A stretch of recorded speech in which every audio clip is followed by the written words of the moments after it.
and joining in on the show is Anshuka Parwani, who's a celebrity yoga and holistic wellness expert and the founder of Anshuka Yoga. Anshuka, looking at you, I'm tempted to actually swap my shirt for my sweats and, get down into doing some yoga poses. But on this special day, I just wanted to talk about, the market and the business of yoga, because it's estimated at about 49,000 crore rupees, and wellness services comprises nearly 40% of this market. What kind of growth are you seeing for the yoga market in the country? I feel like the last 2 years has really changed. I mean, I've seen my business grow maybe 5x. We are working literally 24 hours round the clock. We are working with so many different countries, going online, opening up that new revenue stream that we never saw before. We are reaching different corporates. We are doing classes of maybe 500 employees together at one time. So we are really seeing growth like we've never seen growth before. The wellness industry is really, everybody's investing in their own health, wellness, yoga, especially pandemic, post-pandemic, if we are in a post-pandemic. And I feel like we're all really revisiting, going internally and inward. And a lot of corporates that I see that have started employee yoga wellness programs are actually seeing tangible productivity changes, and the data that we are collecting around it is very interesting. So it's a great time to be here and actually see all the changes, especially what yoga, the practice of the lifestyle, is really bringing into everybody's life. Absolutely. Nothing beats yoga, does it? But Anshuka, what I want to understand is how the journey has been. And for all those business enthusiasts who are looking at opening their own yoga centers, or getting into the business of things, how is it that you start off, and how is it that you then reach celebrity clients like Deepika Padukone and Kareena Kapoor Khan, as I understand that you've been training? Right. So to be very honest, whoever really wants to start out, start small, but start. Go online. That's the easiest way to reach a bigger customer base. Right now, everybody's like I said, leaning inwards, looking to do yoga classes. We have yoga classes that are for kids at 2.5 years old, all the way to your senior citizens, which is like 70 and 80 almost. So there are so many people that you can cater to. Find your niche. Focus on a specialty. This is what I would definitely advise. Right now, I'm seeing a lot of pregnant women also really taking care of their health through prenatal and postnatal yoga. That's another niche that is really growing. So really, depending on what your specialty is, what your expertise is, focus on one thing, start. And honestly, my first ever student was Kareena Kapoor. And I've been ever so lucky that I have got to work with so many different Bollywood celebrities, celebrities from down south, but more importantly, the people that I see every single day. Every single person, whether it's a teenager, whether the youth right now is really investing in health. So you have such a big customer base. Find your passion and what you truly believe in. And I feel like the sky is not the only limit. It isn't. Also, just a tip for all of our viewers, Anshuka, many believe that exercise is it. And if I slog it out in the gym, or if I do my yoga, that's going to be enough. How important is it to balance your diet along with yoga? So firstly, yoga is just not a workout. It is a lifestyle. It is not only what you're physically practicing. Of course, that looks very beautiful and your body feels great and looks better, but it's very important. The way you think, what you're doing, what you're putting into the system. Of course, nutrition is extremely important. It's diets are no longer important right now. It's the nutrition that you're really feeding yourself, and also your thoughts, what you're thinking, your breath, getting breathing correctly. That's one thing that we've all had constant, but we never really pause.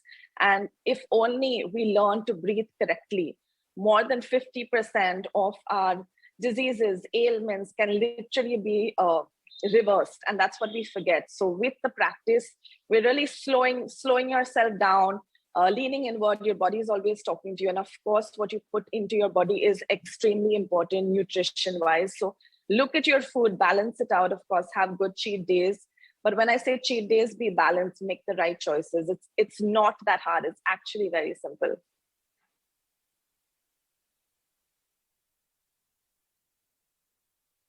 Anshika, so we've covered diet. You've talked about how yoga is a way of life. It really has to be a way of life every single day. And with that, I'm going to ask a question for a lot of the people who are thinking of starting yoga. And obviously, everyone's journey starts with asanas. Sometimes it starts with vanity of wanting to look good. My question to you is there any point doing that if you're not also going to focus on, let's say, pranayama, which is, the art of breathing, or, the other kind of things that we do? Because without breath, what is yoga? No, absolutely. Like you said, I mean, yoga is a lifestyle, but yes, it's the easiest. Yoga is about the 8 limbs of yoga, the Ashtanga, which also starts with what you're thinking, how kind you are to other people, your asana, your pranayama, your meditation practice. Asana is just the easiest limb to practice because your body is so used to being mechanical. And the second layer after that is really the connection of your mind, body, soul. So ideally, that's what we are working towards.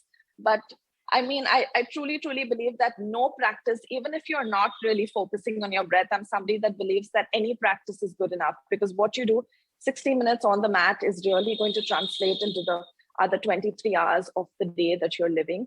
And I truly believe that even if you're not connected on the mat, consistency really helps you getting connected. So when you're blindly or mechanically even doing, for example, a Surya Namaskar, your third class, you are going to pay attention to your health. You are going to look inward. So I feel like this is something, it's just a great side effect that comes with the practice, which I truly believe the conventional gym cannot give you.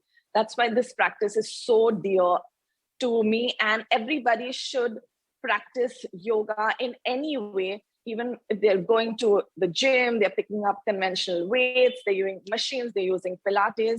Yoga is beyond so much more. And it really is becoming a movement. My yoga teacher, she was the public policy head for Red Bull in India, Bangladesh, entire South Asia, Asia and South Asia. She's given that up to actually follow her dream of yoga. And I'm going to ask this next question to you also on behalf of the viewers. And as a yoga practitioner, my yoga teacher does not allow me to be on the mat if I have eaten 3 to 4 hours before. Do you have any rules like that for your students? What kind of an empty stomach do they have to come to you with? No, absolutely. That's also because of the practice. You want to really get the most, and you want to get optimum sort of performance from your practice as well. You want to make sure that your practice is extremely authentic. Having said that, 3 to 4 hours after a really heavy meal is what I would say, because it does sort of interfere with your respiratory system and the breath that you're really sort of building inward. But having said that, if you do have a light meal, 90 minutes is what I agree with. If you're having a handful of nuts, I truly believe yoga is all about freedom, and you shouldn't be rigid about your practice. But of course, you cannot invert after eating. You will throw up. There are certain contraindications that you need to follow. But apart from that, I feel like yoga should be done any time. Right now, it's so hard to find time in our busy lives. So even if you have a few minutes, even in the car, I always tell my students to like stretch and do certain asanas in the car, to do certain pranayams that they can while traveling, being in the plane, on the office desk. So really, I prefer the freedom of doing it wherever you can, as long as certain contraindications and certain, not rules, but of course, you have to follow a certain, certain things that are just good for your body. Your body is always talking to you. If you eat a heavy meal and you go upside down, you will throw up. You will never do it again. You need to teach us some of those yoga poses that we can adopt in the office, yes, because time is of the essence. But, some research, Anshuka, indicated that most Indians don't do yoga. Despite it originating here, only 35% of them do. So why do you think that is? And, why do you think it's gained popularity in the US and Europe? And what's the message to Indians who now need to get on the mat and start? To be very honest, I've seen a big shift, especially in the last few years. Earlier, I'm not sure about the statistics, but I know that I've seen the trend changing where people are investing in their health, because number one, why yoga was never so popular here is because there are so many myths around the practice that it's boring. A lot of people just want to look physically well, lose weight. The reasons of doing yoga or practicing it as a lifestyle were extremely different. And again, like you said, it's really hard to find 60 minutes in the day to really sort of do something for yourself. You rather go to the gym, break a sweat, look better.